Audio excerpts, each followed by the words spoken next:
Thanks, everyone. It is really lovely to gather this evening and to study some really, really exquisite poetry. It is a real honor for me. I moved to Chicago a long time ago, 27 years ago, and pretty soon after that was invited to join a rabbinic study group with some of my colleagues and began studying with Rabbi Poupko. And Yehiel, I will say into your face what I often say into others, that you have supported my many rabbinic endeavors with great enthusiasm in many, many ways, and taught me many, many lessons, from your weekly emails to sitting and studying face to face. And so it's really a joy to see this other part of your writing, from your academic writing and your writing and for the public sphere to hear.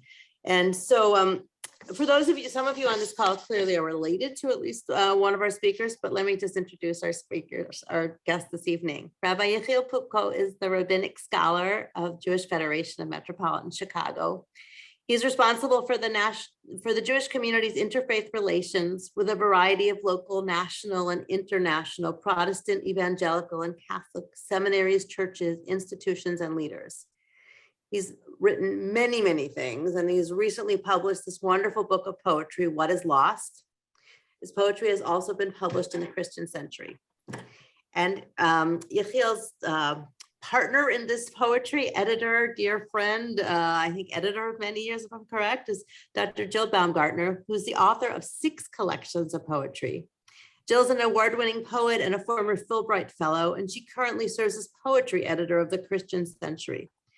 Dr. Baumgaertner is past president of the Conference on Christianity and Literature and is professor emerita of English and former dean of humanities and theological studies at Wheaton College. Jill, Yehiel, I'm really honored to gather with you. Those of you who are gathering with us, Yehiel and Jill did this wonderful study for rabbis a number of months ago. And at that point, I said, we really need to bring this to NSCI. So I'm thrilled to have you with us. Jill, I'm going to turn it over to you. I believe you are guiding where we are. Thank you. Okay.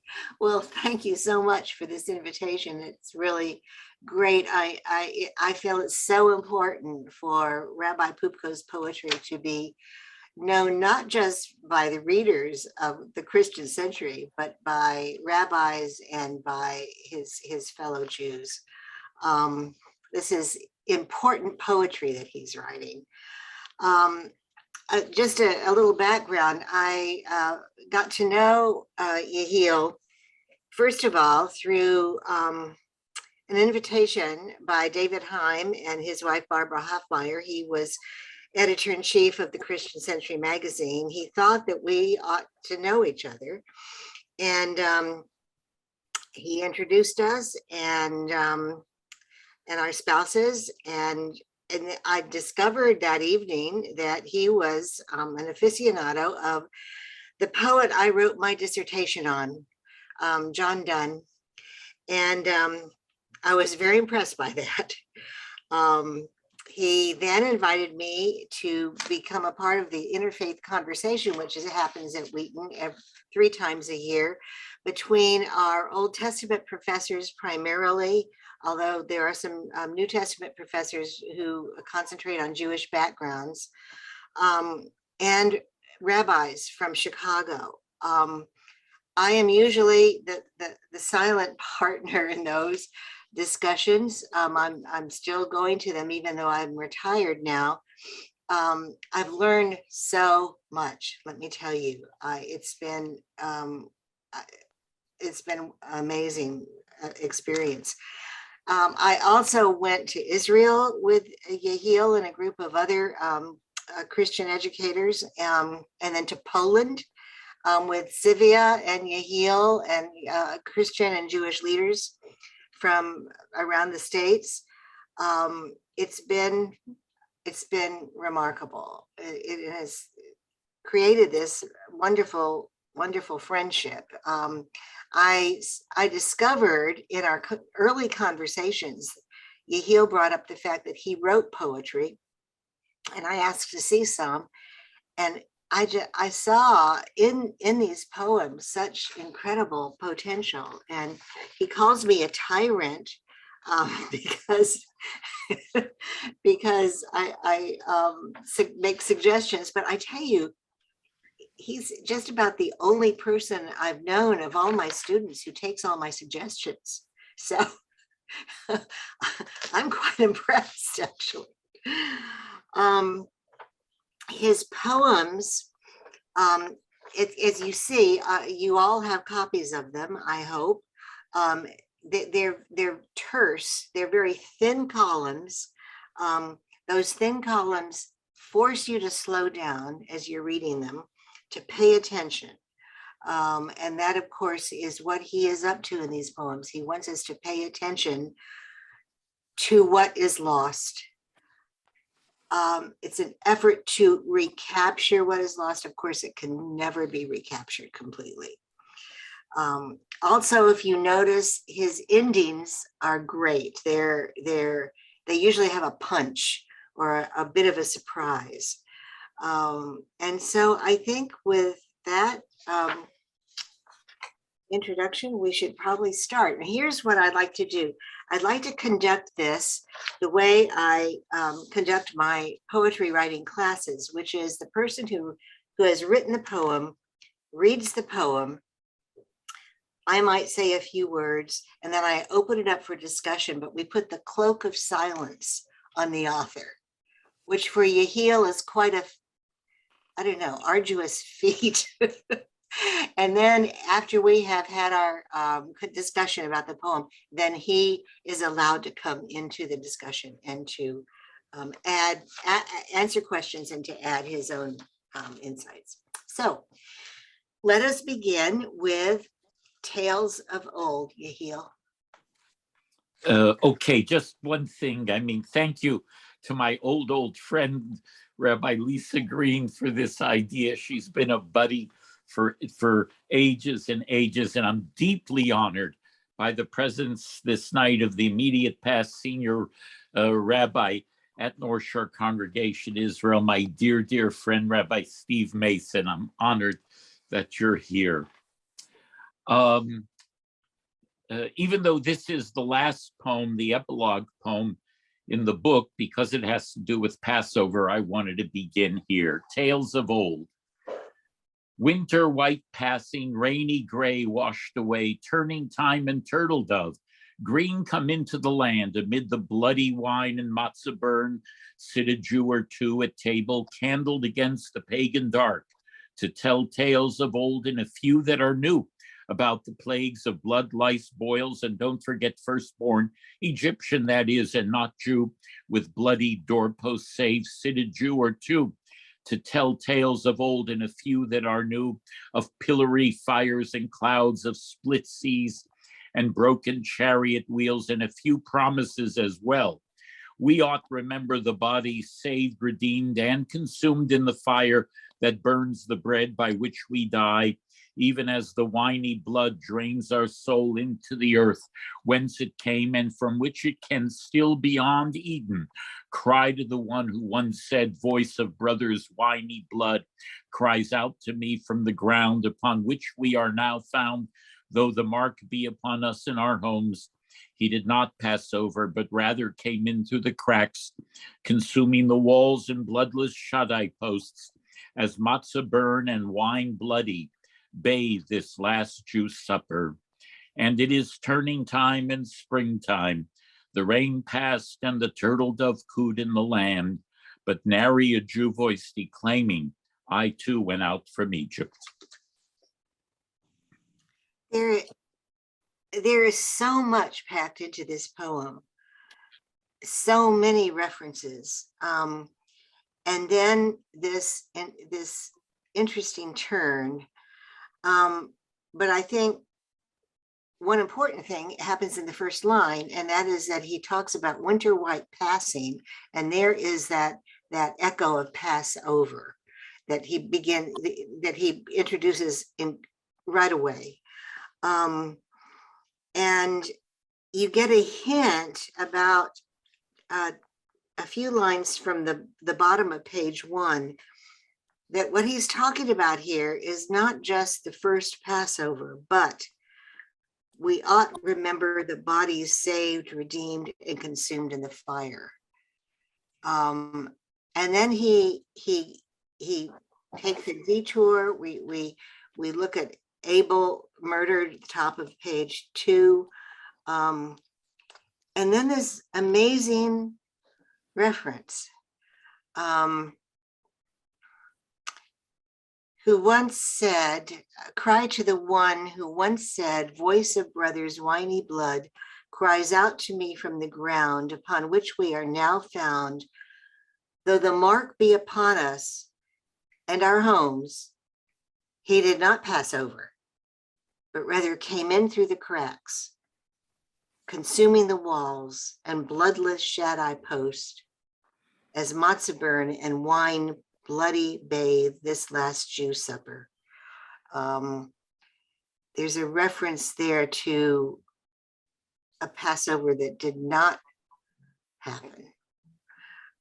So anyway, I like to open that up for discussion. What else do you see, or what questions might we have to ask Yehiel in a little bit?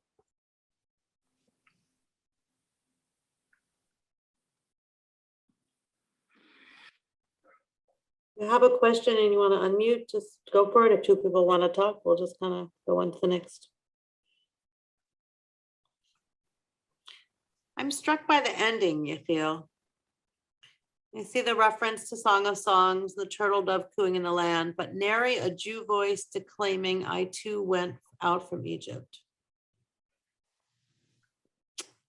I'm wrestling with where you are in your last sentence. The antithesis of the Seder. I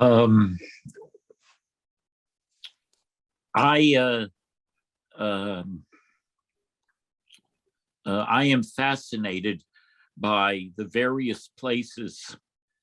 Can you imagine what Passover, we go to the Seder a week from this Friday night.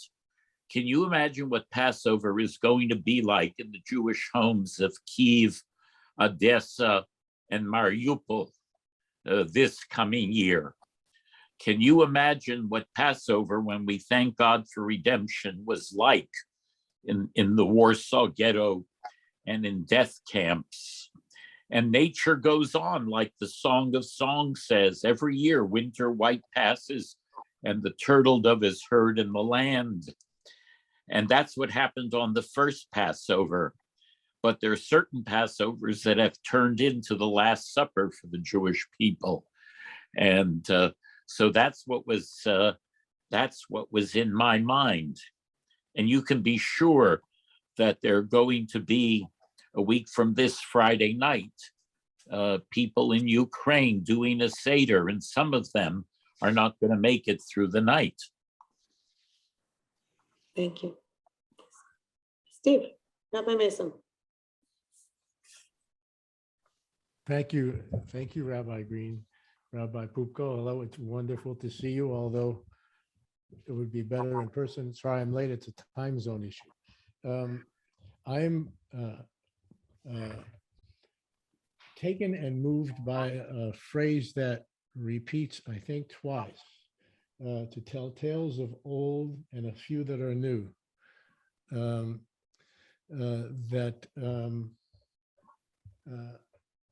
I want to say to you that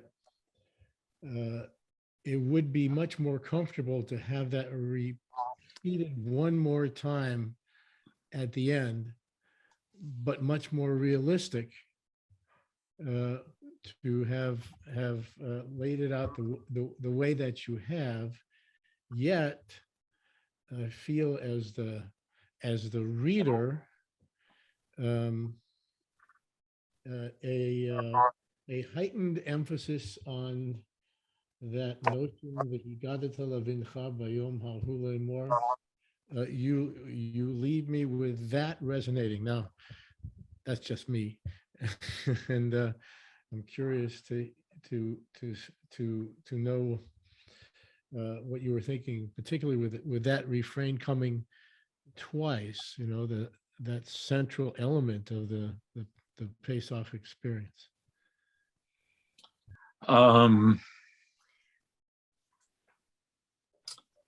When I've actually never said this out loud before, but I have one indelible image of Pesach that is only imagined because it was never told to me.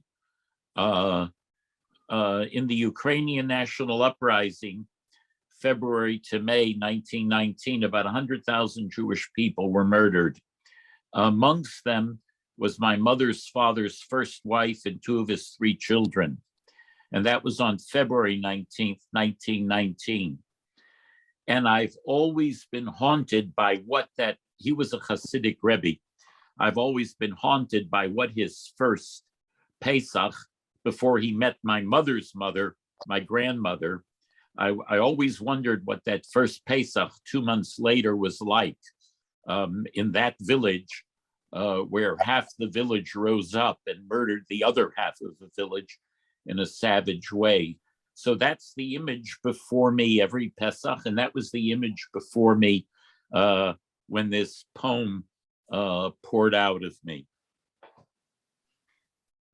Thank you for sharing that. Lynn Shapiro. Yes, I'm struck by the way you read it.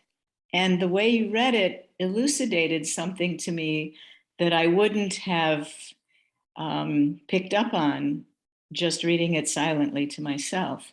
And that is the rhythm and musicality and tempo with which you infused your reading. You began at a very brisk pace. And my immediate response was, slow down, I want to hear this. But then I realized that the tempo that you chose to read it informed the writing, and with musicality. And the whole poem for me is a very musical collage of sounds, of rhythms, and of tempos. And as you read the poem, as you approached its culmination, your tempos slowed down, which was very interesting to me. So all of that made the meaning of this a fascinating collage of imagery, very visceral.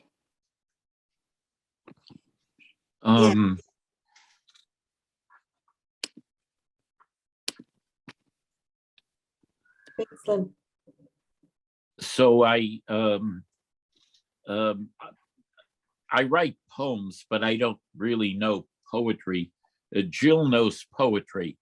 I mean, she's a poet. She writes poetry. She teaches poetry. She helps other people write poetry, and she knows what's going on in a poem.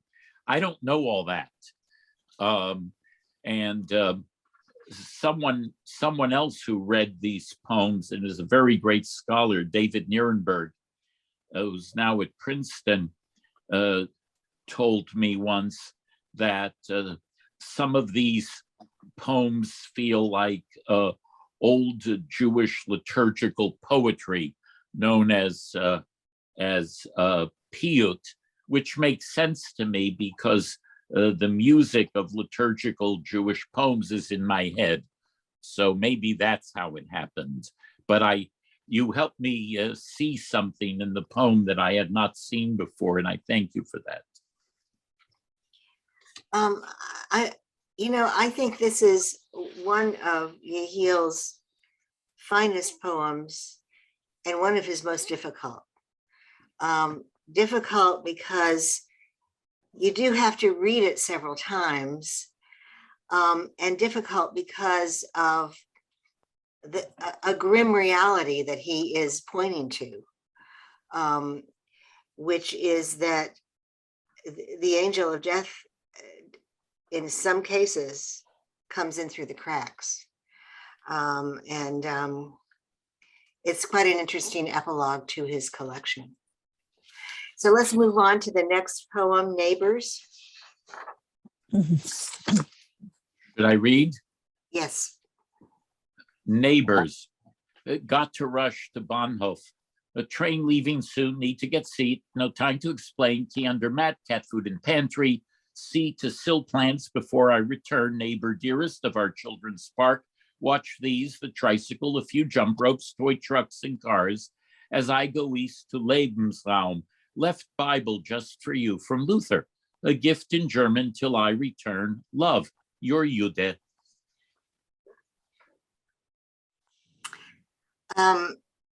Yes, neighbors. This person evidently has no idea what's ahead. See to the sill plants before I return. And then for me, as a Lutheran, of course, a stab in the heart with the reminder that Luther wrote some vicious anti-Semitic works. And he also translated the Bible. And then this ending, love, your Jude. So comments, any other comments? Yes, Mimi. Mimi, we'd love to hear your voice. There you go. Thanks. When they kept mentioning the gotta rush, it was like the rabbit in Alice in Wonderland. Gotta go, gotta rush. You know, you kind of had that feeling, I'm going. And going to go into something unpredictable. And when you say Bahnhof, I mean, that immediately puts you where this is at, where this person's, what kind of thing we're talking about. And I further found it interesting. I found it interesting in this poem, how you mentioned the children's park. You brought it personal. It touches the heart. This is someone she must have met in the children's park. This is a life going on that is being interrupted, but also being lost. I found that very, very, very interesting. And I couldn't understand when you signed love your Jude. I figured it was Jude, but I thought, I'm wondering, would he really sign love your Jew? Or is it some kind of a name that I'm not aware of somewhere? It was the personal and kind of got in there in different ways. And I enjoyed that part. You know, Mimi, that was my reaction the first time I read this poem. I wondered about that reference at the end too. Yeah. Any other comments? Yes, is it Beth or Betty? Betty. Betty. This is not about the poem, but I just want to say that today I was talking to someone with family and friends in the Ukraine, and she said that her best friend had left through Poland, gotten to Denmark where her daughter was, but she had a lot of pets. She had 3 cats and 2 birds, and she left them all with her neighbor. And the neighbor, while taking care of them, when the air raid siren goes off, the neighbor leaves. She does not take the pets with her, obviously. And it's just too terrible to think that this is going on all over again, exactly the way it went on before. Yeah. Yeah. It's a horrible story that keeps repeating itself. Yeah. Anything else? Okay, similar one, the next one. Oh, Okay, Steve, go ahead. May I ask, Rabbi Poupko, a question about this? The 2 words, Bahnhof and Lebensraum, I expect you used quite deliberately. And I asked Dr. Google here to make sure that I was right in what I was thinking, but now I would like to ask you, Rabbi Poupko, if you might unpack that language a little bit, particularly in maybe in both in terms of history and history that was 5 minutes ago? The Germans in the 1930s and 1940s gave hell a native tongue. They took normal words. They did not, the Soviet Bolsheviks, the Russian Bolsheviks created new words for the delivery of evil. The German Nazis took everyday simple words and gave hell a native tongue, so that Lebensraum, room in which to live and spread out, which is sort of a delightful thing, became a synonym for murdering Jews and for enslaving whole Slavic peoples. I think some of us old enough to remember that a train station platform was really a fun place to be, especially when you were going to visit your grandparents who were waiting for you. And the Bahnhof here, anybody who knows Berlin knows the Jews of Berlin were sent to their death by the tens of thousands from trains that left, not like in Poland, from marshalling yards, but Highland Park-like suburban train stations. They're almost identical. And so I wanted to, this is part of the language of that time. Thank you. I think you actually brought a group of us to that very track in Berlin. Yes. Thank you. Yehiel, the Lebensraum, Nazis wanted territory for their expansion. Weren't they primarily thinking about Ukraine? They were thinking about Ukraine, Russia, and Poland. They wanted the whole area. They saw pushing the Slavs way up to Asia. And they also understood, and that's why part of the reason we're seeing increase in food prices, that Ukraine is like that swath of land, Ohio, Indiana, Illinois, Iowa, Nebraska. It's a breadbasket. And that's why they wanted it. Okay, thank you. Bequest to a Berlin neighbor? Bequest to, as you can tell, I'm obsessed with neighbors. Bequest to a Berlin neighbor. Before I leave, a few things for safekeeping. I won't be coming back. My grandmother's Torah, from which you borrowed, love thy neighbor as thyself, except for me. Yes, very punchy. In this case, the speaker realizes what's happening, knows that he or she won't be coming back, and is speaking to whom? Anyone?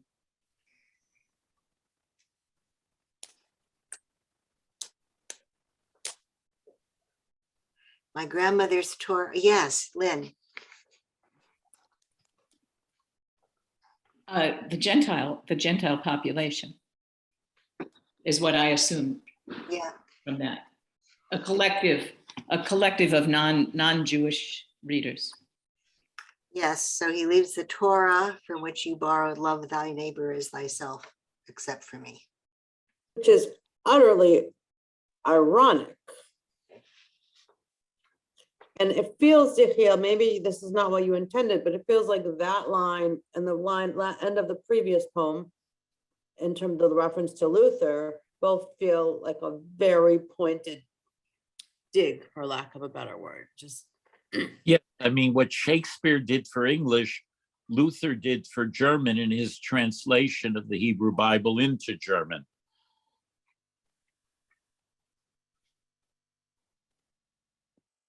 Do you have, Yehiel, do you have anything else to add here? No. Okay, Eddie, is your hand up or is that from before? from- I think that's from, yeah. Okay, that's good. Okay, next, While I Am Gone. While I am gone, watch over these who won't be long, lived here some years, home always waits, ancient homes, ever patient, a millennia's worth.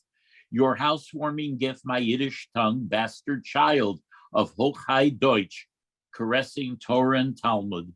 You sired her in Luther's grace.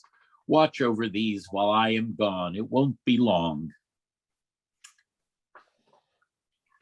Yes, yet another variation on this same theme of leaving and leaving behind.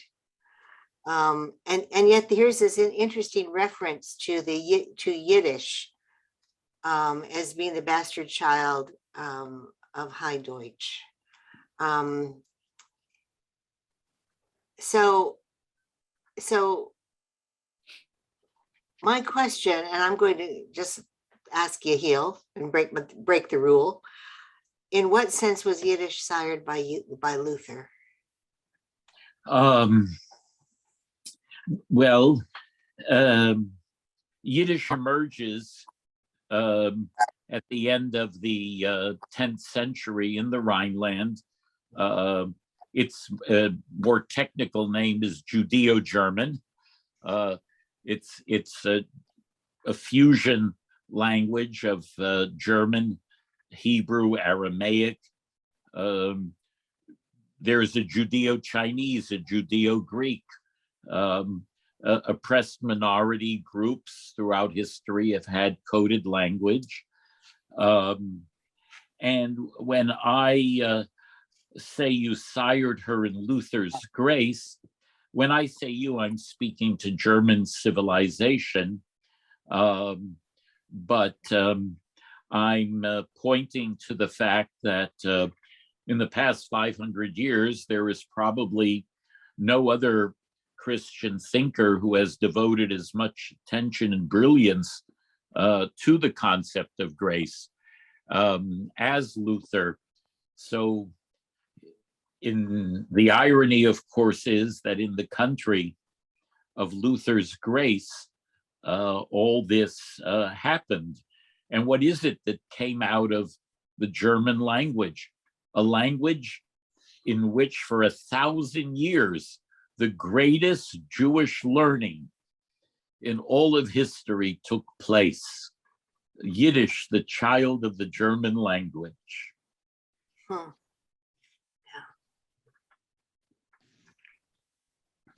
Yeah. Any other comments about the poem? Your poems are ringing ever more meaningful in light of events in Ukraine right now. I mean, when you that watch over these while I'm gone, it won't be long. Just all the people we're seeing at the borders, all the people we're seeing crossing, all the people who don't know when and if they'll be home and have left divided families. Yeah, unfortunately prophetic. Thank you. Someone needs to drive through Ukraine now and pick up all the children's abandoned toys and cross the border and dump them in Red Square in front of the Kremlin.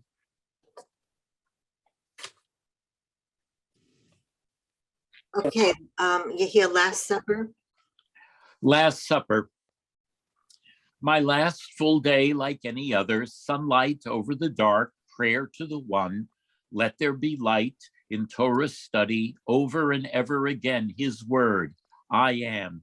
For breakfast who brings forth bread from the earth, smuggled through the wall, and labor to till and tend garden and factory, uniforms for the front, by the sweat of my brow, daily bread.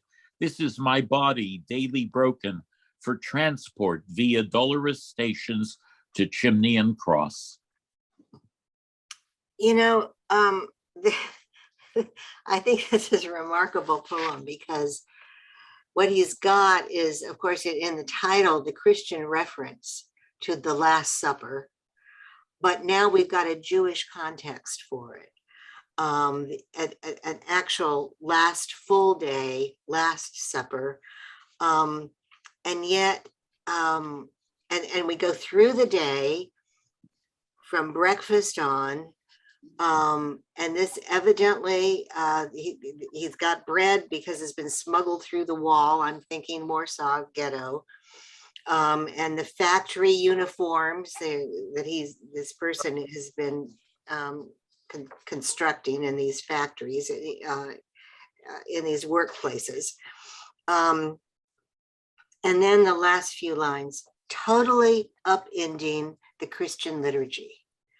This is my body daily broken for transport via dolorous stations to chimney and cross.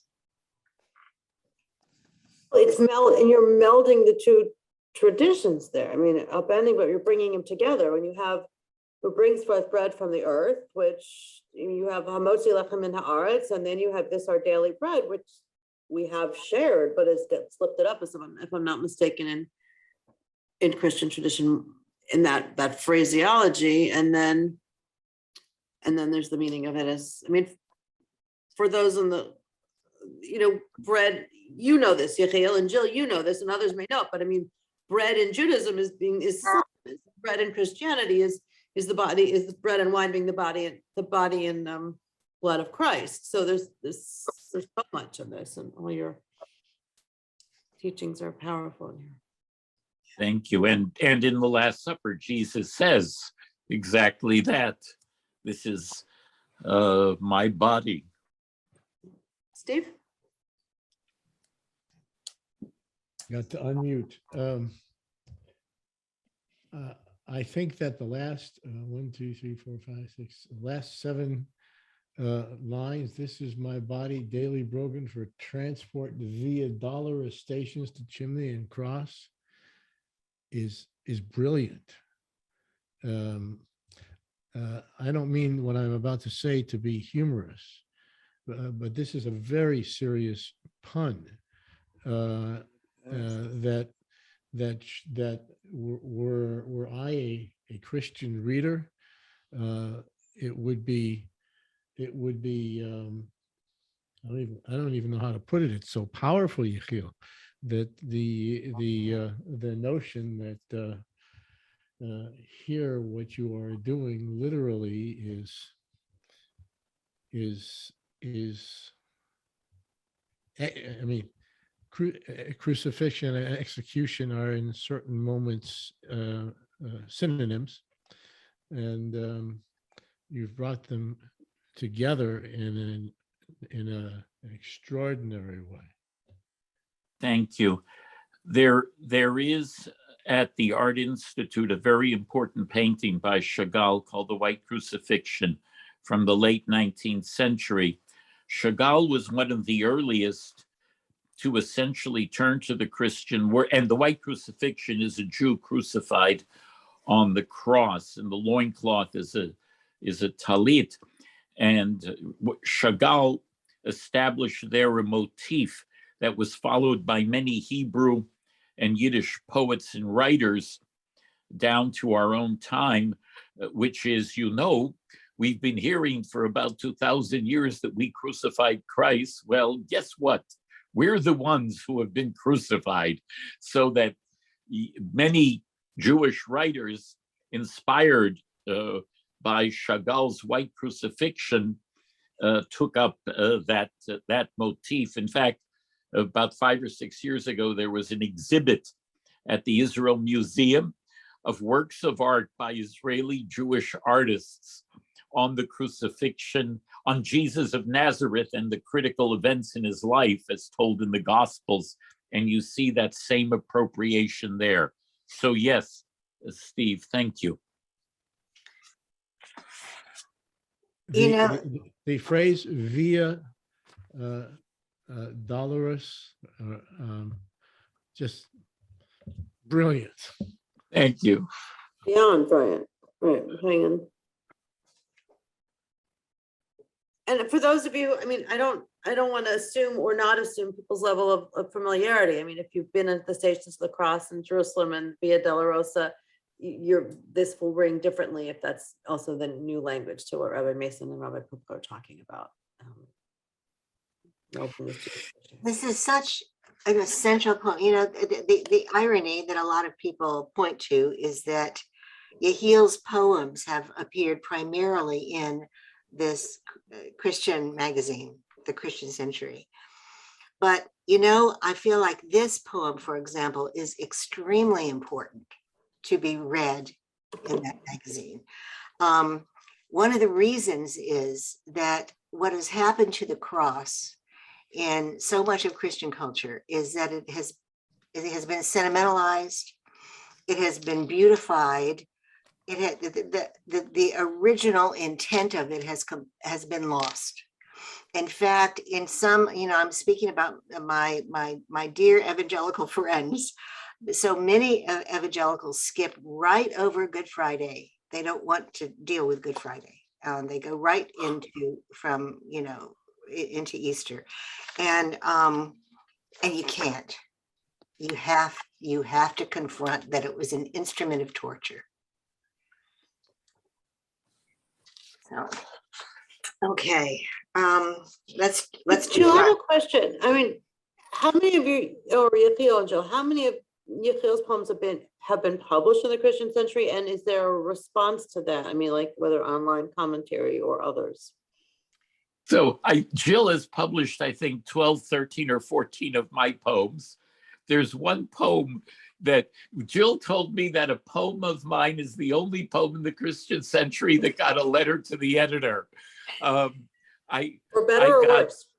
I know I got so aggravated 2 years ago when COVID began about everybody wanting to talk about the theology of disease and fragility, when all that my colleagues and I were interested in was getting money to people who lost jobs and feeding people who couldn't cook because they were doing homeschooling. So I wrote a poem, Vox Pandemica, calling for people to stop with the prayers and sermons and to go out and feed and clothe people. So that got a letter, a nice letter, a very nice letter. Yes, and I've passed on several comments that have come to me about your poems too, from people who have appreciated what Yes, you said. you have. There is one poem that we'll get to, I hope. Yes, we will. Well, I'll tell you about it when we get to it, but let's do lunch now. Let's do lunch.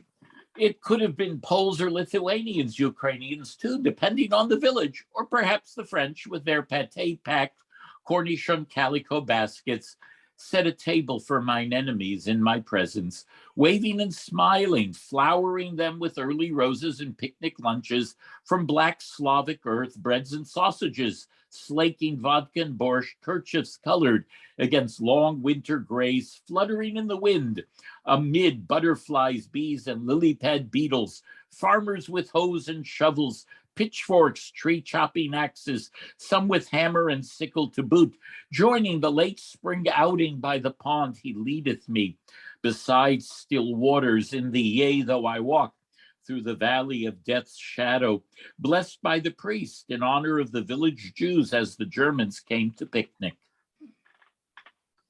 And there's that ending again, that punch. Incredible detail in this poem. You want to sit right down with them and have this lunch, except that there are these images that sneak in here that are threatening. The farmers with hoes and shovels, pitchforks, tree chopping axes, some with hammer and sickle to boot. And then these verses from scripture. He leadeth me beside still waters, yea, though I walk through the valley of death's shadow. Notice what's left out.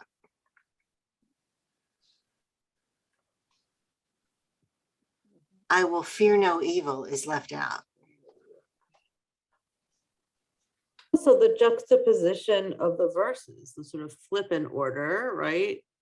of the verses, and the table before mine enemies is an interesting image here in terms of the baskets, right? And as a beautiful piece, and then and leadeth me beside still waters in my read is often a positive thing, like in this difficult time, right? We associate this with this psalm. It gets how many funeral? I don't know that I've ever done a funeral with the psalm. I haven't read this psalm, right? So we associate it with, I associate it with calm in these difficult times of mourning. And then here it's no, it's your punch at the end.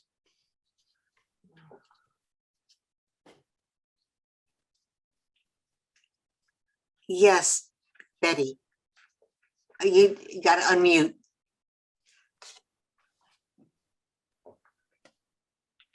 Rabbi Poupko, I don't know if you remember, but it's seared in my mind. 1987, you took the JCC board to Poland and Israel. When we were in Poland, when we were at Auschwitz-Birkenau, it was a beautiful afternoon. Exactly.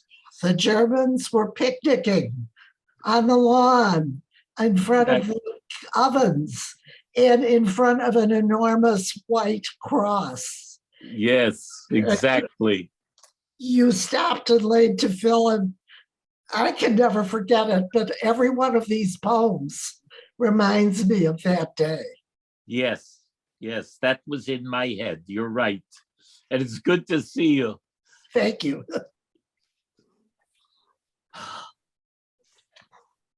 Yehiel, do you have something to say? No. Okay. Let's move on then to beginning with the crucifixion. Beginning with the crucifixion. And we thought, all right, he's only one Jew. Let them have their just one Jew. Appetite satisfied with just one Jew, and that'll be it. Just one Jew, and we'll be saved. And having had just one Jew, appetite grew and grew for one more Jew, just another one more Jew to save us all. Just one Jew. The skulls grew and grew of just one more Jew. Heaps of skulls, no more Jews. Not ever just one more Jew. This is a poem that I wanted to accept. And the senior editors stepped in and told me no. And Yehiel and I talked this over, and I think Yehiel, you might have talked to one of the editors, but it was no. Can you tell why they might have said no? Yeah. So first of all, the editor said no is to this day a very dear friend. Yes, yes. For whom I have no small amount of affection and respect. I mean, essentially, he said, after all, this is a Christian publication.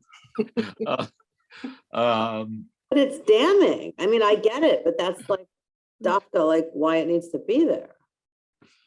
But to be clear, even though there really, when I was growing up in the 60s and 70s, there were many outlets for many outlets in the United States for English language Jewish poetry. There aren't anymore. This serendipitous meeting with Jill, who has become one of the best and firmest of fast friends, opened up the pages of Christian Century to my poetry, some of them hard for Christians to read. And I understand why he said no to this. This is, for a Christian, a scandalous poem. It is. I remember with one group that we talked to, it was unclear to the group who was speaking. Was it a Christian? Was it a Roman? Was it a Jew? And I thought from the beginning there was no question who was speaking. This was a Christian. We thought, all right, he's only one Jew. Let them have their just one Jew. Appetite satisfied with just one Jew. And that'll be it.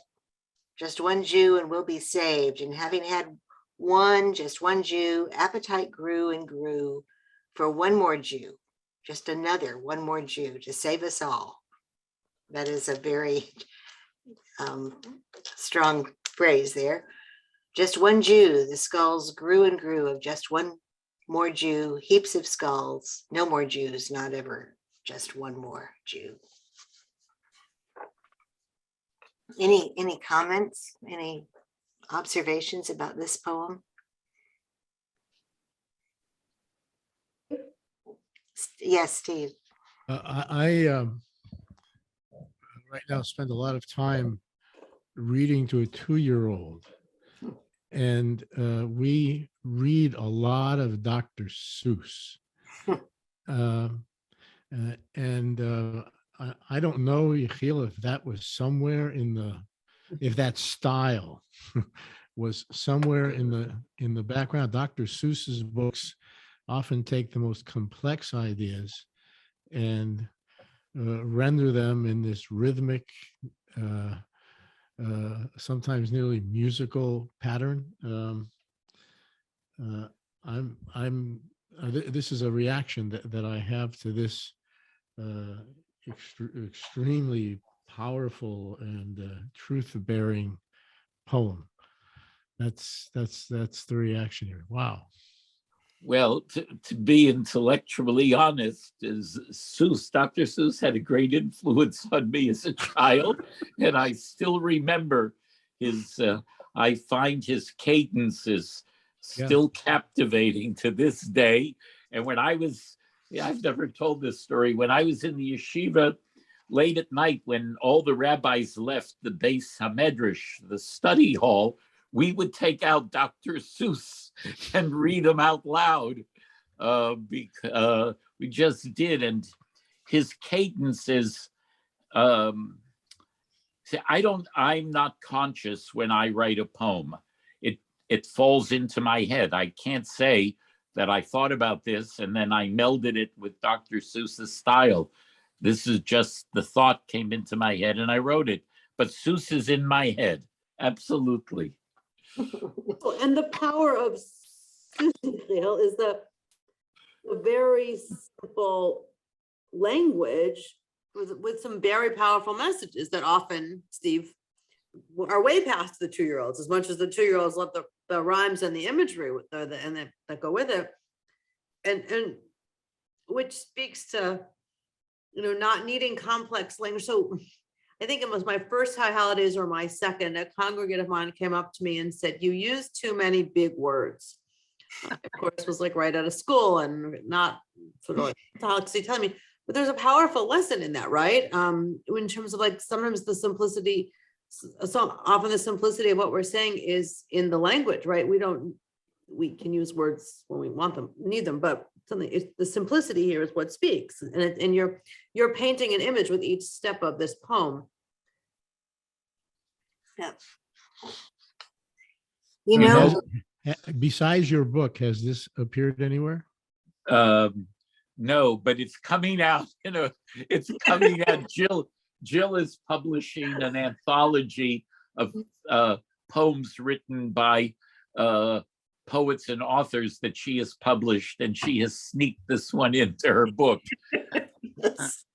Very, very serious and truthful poem. Yeah. Good. Jill, can I suggest, given the hour, that we go to the last 2 poems? Yes, that's just what I was going to do. Yes. Yes, and this is Yehiel's time, but here I am. I'm going to read one of my poems, and the reason is that I wrote this poem, and then Yehiel read it, and he wrote a response to it, which turned it upside down, turned the meaning upside down, and expanded it, and I found it remarkable. And I will never read one of these poems without Yehiel's response. This is from the story of Jesus having the children come to him. His disciples tried to keep the children away, and he said, "No, let them come to me. Let them," Matthew 19.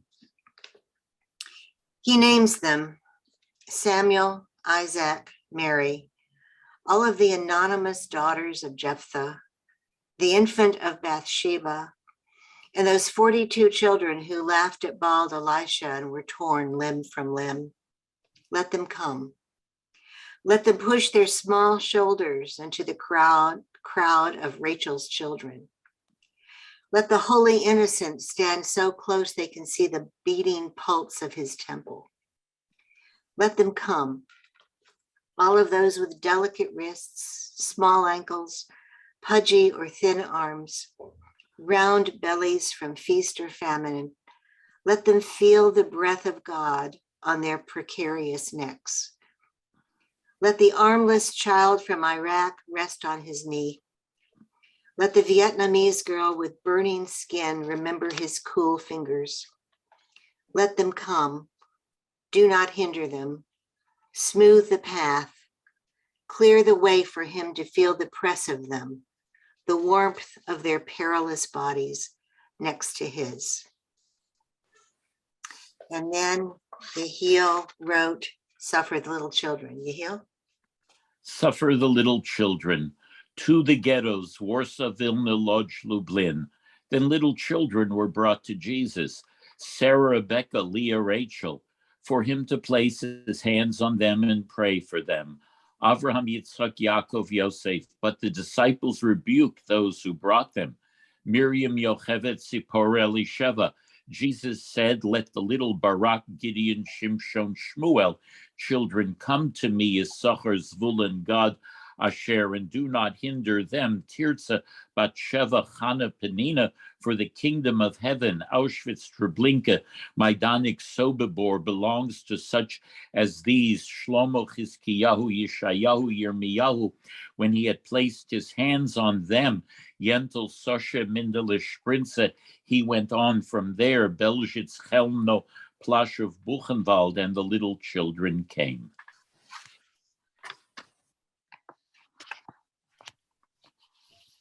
You know,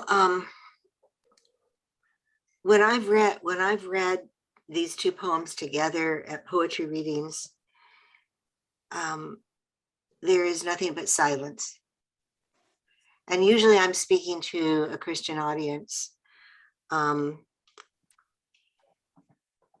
Yehiel said to me, after he read my poem, he said, you know, that's a blasphemous poem. And I was incredulous. And I said, well, what do you mean? And he said, look at your last two lines. You call their bodies perilous. Why are they perilous? And then I realized what he was saying. They're perilous because I was questioning the justice of God. And for that reason, Yehiel said this is a blasphemous poem. And then he wrote his expansion of it. I have a question, Yehiel, and maybe to Jill as well. Jill, you name in the beginning of your poem, and Yehiel, you name almost really throughout. Was that a conscious response to giving people names? I mean, maybe I think too much about it. I tend to look at when people are named and not in scripture, particularly because women are often not named. But was that a sort of deliberate response to give names to faces as opposed to sort of children generally, or just? Yes, yes.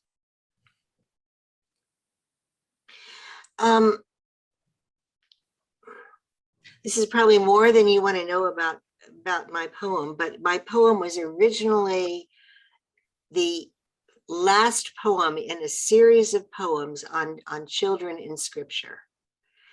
And I include poems on Samuel, Isaac, Mary, I think was a child, Jephthah's daughter, Bathsheba's child, infant, Elisha. I was asked to do this. It was a commissioned work for this couple wanted a series of poems to be written, to be set to music, and they wanted it to be on stories of children from scripture. And I don't think they were very happy with what I came up with, because there are not very many sweet stories of children in scripture, and so anyway, this was meant to be the last poem, but the composer dropped it. And I was furious, but what could I do?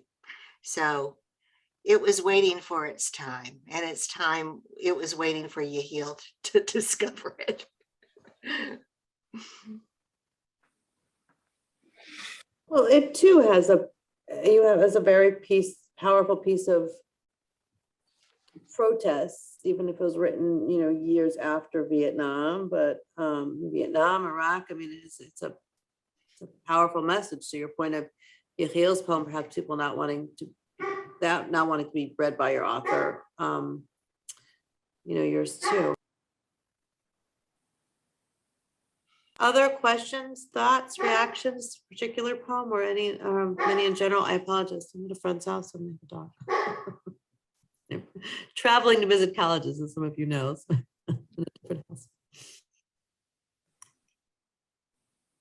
Other.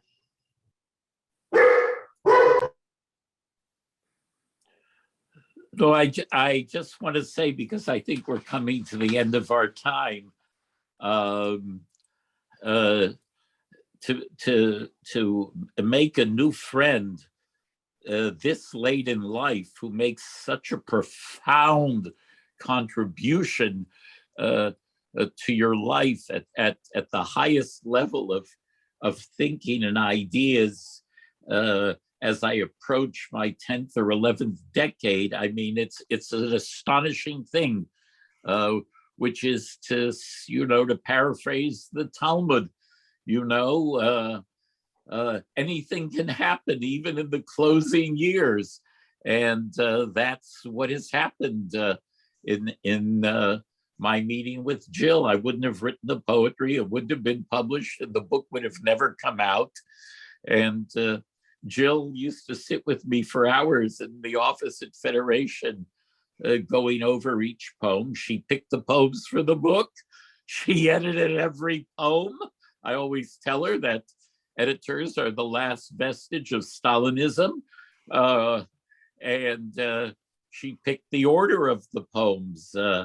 And I guess the only way to thank her is that amazing ethical maxim of the rabbis: the reward of a good deed is the good deed itself. So whatever I've been able to publish, Jill, it's yours. Oh, listen, yeah, well, not really. You certainly put the work in, and those words are yours.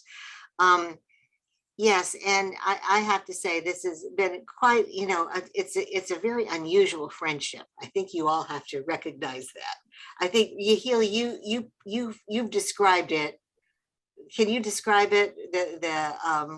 Yeah, I mean, where else but in America could an Orthodox rabbi get his poems and book edited and brought to press by a very traditional Lutheran, who's so traditional she can teach in the evangelical Harvard called Wheaton College, and publish the poems in a liberal, progressive, mainline Protestant publication. It's only in America that something like this happens. It's absolutely crazy. Because if I started, Jewish publications don't publish poems. I remember when the Orthodox, Conservative, and Reform synagogue body publications publish poetry. They don't. I remember when Hadassah used to publish poetry. They don't. It's all gone. So where did this end up in the Christian century? That's a hoot. Well, I want to lift something else up. I mean, your friendship is incredible. You're coming to this as two scholars. I mean, laden in each word and line of your poem, Yehiel, and Jill, I'm sure, and yours, I've only read this one. There is so much, right? I mean, if we were doing an annotated edition, right, and we had notes on the side, like a page of Talmud, it would be scriptural references and literary references and images and art and so much that, and you're bringing them forward with incredible simplicity and directness and and humility to those. And I know each time I read them, I come back to them with incredible levels of meaning. And Yehiel, that means, and Jill, that means you'll have to come back. Yehiel is obviously not your first time teaching in North Shore Congregation Israel. Jill, I think maybe next time we need to bring more of your poems and Yehiel's together, and we'll continue to learn together. Thank you, with just great gratitude and appreciation. Jill, thank you for being a new teacher. Yehiel, I won't call you an old teacher, but a longtime teacher. Yeah. Thank you. Thank You you. all for You joining us honored, this Thank evening. you you both. honored Jill and me. Thank you. Yeah, Thank all you good. both. thank you all. Have a good evening. Thank you all. Okay. Good evening, everyone. Bye-bye.